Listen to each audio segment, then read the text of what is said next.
the recent resurgence of the Congress, especially in Uttar Pradesh, has certainly added a spring in the step of the Grand Old Party after going up from 1 seat in 2019 to 6 in the Lok Sabha elections in Uttar Pradesh and emphatic wins in Amethi and Rai Bareli. Priyanka Gandhi Vadra and Rahul Gandhi today were in Rai Bareli. The party has kick-started a statewide Thanksgiving, Dhanyavad Yatra, looking to consolidate their gains. The India bloc, remember, has bagged a whopping 43 seats out of 80 to surge past the NDA, and a reinvigorated Rahul Gandhi truly took the battle to the BJP. सिर्फ अयोध्या में नहीं, वाराणसी में जान बचा के निकले हैं प्रधानमंत्री। और मैं आपको कहता हूं और बहन से कह रहा हूं, अगर ये लड़ जाती वाराणसी में, अगर ये लड़ गई होती तो आज हिंदुस्तान के प्रधानमंत्री 2-3 लाख वोटों से वाराणसी का चुनाव हार जाते। और अगर देश को नया विजन देना है तो भाइयों और बहनों, उत्तर प्रदेश से ही देना होगा। और उत्तर प्रदेश ने मैसेज दिया है कि इंडिया गठबंधन, समाजवादी पार्टी और कांग्रेस पार्टी को हम चाहते हैं, देश में चाहते हैं और उत्तर प्रदेश में भी हम चाहते हैं। Well, Rahul Gandhi has clearly said that the road to the center of power in the country is going to go from Uttar Pradesh. The BJP also realizes it, which is why the stamp of Uttar Pradesh in the cabinet is very, very apparent. Despite the fact that the total number of MPs has gone down to 33, yet the actual representation percentage-wise has gone up by 4%. So in this fight between a reinvigorated Congress party and a BJP that is reeling from a setback, who has their nose ahead? Sanju Verma continues with us, as does Sameer Chaugankar and Lokesh Jindal. Sanju Verma, Rahul Gandhi today said, UP to abhi jhanki hai, बाकी का दिल्ली, बाकी का भारत और दिल्ली बाकी है. He actually didn't say this, I'm paraphrasing. I know, you're paraphrasing it rather brilliantly. When you give these kind of one-liners, then panelists like me are dumbfounded because, our preparation goes out of the window. But I just want to say this, that Rahul Gandhi, and, I say this on a lighter note, Rahul Gandhi ka IQ is lower than the temperature at Antarctica. And I'll tell you why. यदि राहुल गांधी कहते हो प्रियंका वाड्रा लड़ जाती तो मोदी जी तो 3-4 लाख की margin से हार जाते। Rahul Gandhi ji, Amit Shah has won Gandhinagar with a margin of more than 7.4 lakh votes. यदि राहुल गांधी अमित शाह के खिलाफ गांधीनगर में लड़ जाते तो राहुल गांधी हार जाते। या फिर मैं कहूं प्रियंका वाड्रा हेमा मालिनी के खिलाफ मथुरा में लड़ जाती तो प्रियंका वाड्रा हार जाती। या मैं कहूं कि राहुल गांधी किरेन रिजिजू के खिलाफ भी लड़ जाते अरुणाचल प्रदेश में तो वहां हार जाते। तो पॉलिटिक्स में जो जीता वही Sikandar. Ifs and buts don't dictate electoral politics. The battle is over. Prime Minister Narendra Modi has come back at the helm of affairs, leading from the front with Modi 3.0 all set to kickstart in a big way, and the next 100 days will see some major decisions exactly on the lines of Modi 2.0. तो यहाँ पर बैठकर ये कहना कि ये होता तो वो होता, by the way, you spoke about Uttar Pradesh in 10 seconds. Mana BJP has not done well in Uttar Pradesh. I've never shied away from calling a spade a spade. And we have to do introspection because the results were shocking if not surprising. But हमको 33 seats मिली, Samajwadi party को 37 मिली, Congress got 6 seats. Congress was reduced to 2 seats in Lok Sabha 2014 from UP, and in Lok Sabha 2019, Congress won just 1 seat from Rai Bareli. तो मैं ये पूछना चाहती हूँ कि कुल मिलाके पिछले 3 लोकसभा चुनाव में कांग्रेस की टैली उत्तर प्रदेश से क्या है? 1 + 2 + 6, 9 सीट्स। हमारी लोकसभा 2024 में 33 सीटें हैं, हमारा स्ट्राइक रेट 41% है, माना समाजवादी पार्टी का strike rate at 46% is better, but Congress बेगानी शादी में अब्दुल्ला दीवाना बनकर क्यों उछल रही है? 6 सीट्स। उनको थोड़ा सा दीवाना होना तो बनता है, because I want to show how it is not just about 1 seat being won in Rai Bareli And by the way, Rahul Gandhi has overtaken the margin of victory of even his mother Sonia Gandhi in Raebareli this time around. And according to the data that we have, it's not just the traditional vote, the Gandhi vote that came to him, but the Rajputs voted, the Thakurs voted for him, even the Parsis voted for him in that seat. And overall, in the state, you have got a massive chunk of the non-Jatav vote going towards INDI. So a large chunk of the vote has migrated to the Samajwadi Party and the Congress over here. इसीलिए बेगानी शादी तो पता नहीं, पर अब्दुल्ला अगर दीवाना है तो थोड़ा सा तो बनता है according to the statistics. Non-Jatavs 56% with INDI and 29% with NDA. If you see even the Yadavs, 82% you will say that is expected, and with INDI, and 15% with NDA.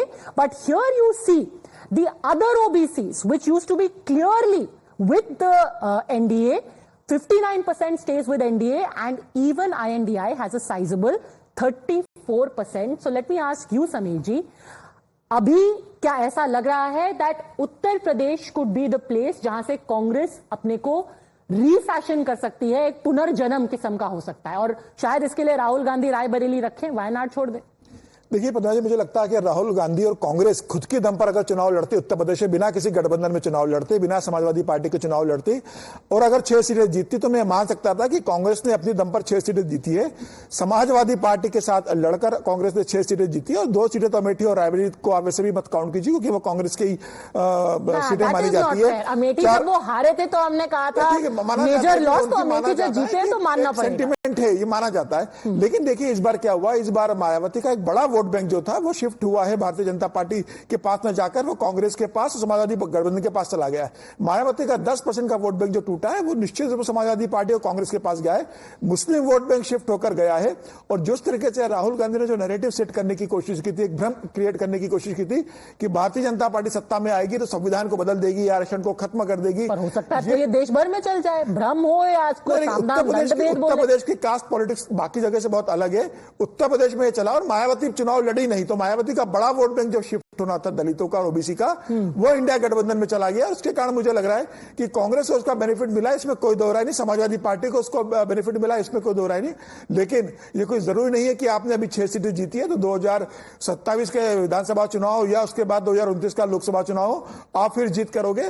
Bharatiya Janata party की सीटें कम हुई है, लेकिन फिर भी देखिए भारतीय जनता पार्टी आज 33 सीटों पर है। समाजवादी पार्टी ने बहुत अच्छा प्रदर्शन करा है, और मुझे ऐसा लगता है कि भारतीय जनता पार्टी के अंदर विचार होगा, आत्ममंथन होगा कि क्यों हारे। तो you are saying that this is an exception not the rule. Lokesh Jindal ये कह रहे हैं कि दिल्ली अभी दूर है, बहुत दूर है।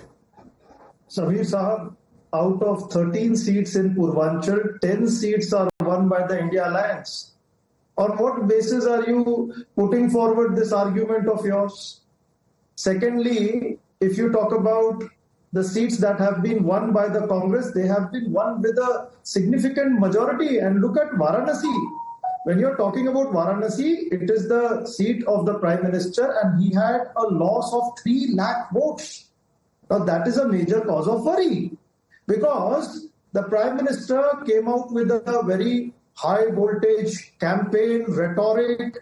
In fact, it had the consecration of Ram Temple and all ideas of Hindutva. The entire campaign fought on his name, and despite all that, with such massive financial resources, it was at one point of time the Prime Minister was trailing behind. So it's very important that you get the picture right. And in fact, the RSS Supremo has right now tried to show the mirror to you that there has been a lot of arrogance, and there was a lot of, I would say, poor understanding of the ground reality, which has infected your political party. So I would say over here, Congress has made a significant inroad into Uttar Pradesh, and it is going to strengthen over a period of time. And Delhi is not very far away, considering the road it has pursued. All right, Sanju Verma, everyone is showing you the mirror. The castes who voted against you, and Lokesh Jindal says even the RSS. You know, let me be very clear. ये जो कहना कि नहीं दिल्ली दूर नहीं है इनके लिए, तो मैं इनसे पूछना चाहती हूं, आप बीजेपी से कड़े सवाल पूछते हो, मैं आपको सीधा सीधा जवाब देती हूं. Why, our anchors, and I'm not talking of Padmaja, why are anchors and the media not asking one question of the Congress and the Aam Aadmi Party?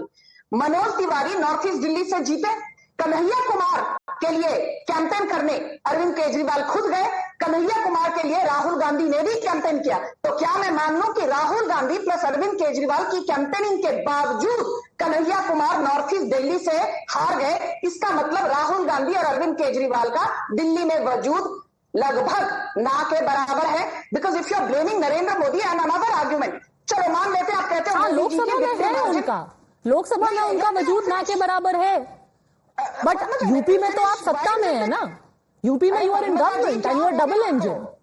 आपको क्या हो गया? बीजेपी की फ्री स्पीच को आप क्यों कर्व कर रहे हैं भाई? I am not labelling any media as Godi media. थोड़ा मुझे बोलने दीजिए, let me finish. I am nobody's Godi media.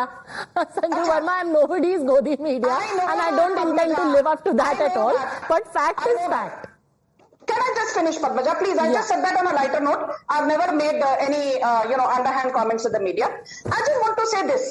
चलो लोकेश की बात हाइपोथेटिकली मान लेते हैं. लोकेश इज सेइंग कि हर सीट पर, क्योंकि कांग्रेस का आर्गुमेंट है, हर सीट पर प्रधानमंत्री ने कहा था आप मेरे नाम पर लड़ रहे हो, हर सीट पर आप कमल के ऊपर सिर्फ ठप्पा लगाओ, नरेंद्र मोदी को याद करो. यदि आप नरेंद्र मोदी को वाराणसी के लिए ब्लेम करते हैं कि मोदी जी की विक्ट्री मार्जिन 3-4 लाख वोट से कम हुई है, तो फिर मोदी जी को क्रेडिट दीजिए कि अमित शाह की विक्ट्री मार्जिन लगभग 7.5 लाख थी, शिवराज सिंह चौहान की विक्ट्री मार्जिन लगभग 8.5 लाख थी, नवसारी गुजरात से सीआर पाटिल की विक्ट्री मार्जिन लगभग 7.25 लाख थी. ओके. क्रेडिट ज्योतिरादित्य सिंधिया की विक्ट्री मार्जिन गुना से लगभग 5.5 लाख थी. अरुणाचल प्रदेश से आज तक की सबसे ज्यादा विक्ट्री मार्जिन किरण रिजिजू की थी. उसके लिए भी मोदी जी को क्रेडिट दीजिए ना भाई साहब. मोदी जी को आप क्रेडिट नहीं देंगे पर सारा का सारा टीकड़ा उनके सर पर फोड़ेंगे. You can't have your cake and eat it too, Lokesh.